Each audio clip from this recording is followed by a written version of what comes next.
Milí posluchači, na vlnách Československého rozhlasu vás vítá Milan Vajner.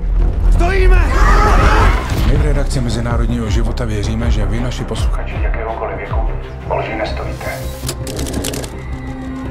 Víme, že tu pásku má u sebe někdo z redakce. Chtějí to odvysílat. Bojujeme za svobodu slova.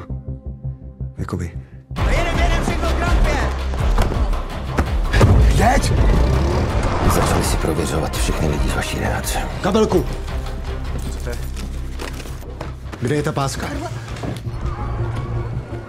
Já o žádný pásce nic nevím.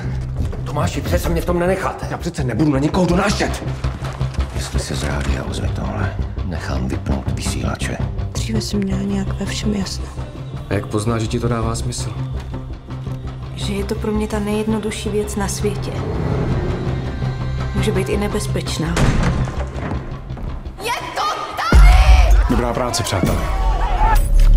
Tak na zdraví. Je s tebou pořád taková sranda, Luboši. Já nechci kazit tuhle hezkou chvíli, ale myslím, že tady máme špéha. Do budovy nám vlítla státní bezpečnost a vy pořád děláte, jako by nic Nenašli. Jsi to prdele myslel! Ty vůbec nevíš, co to je, o nikoho se bát. Prozíravost není o tom vědět, jak to dopadne.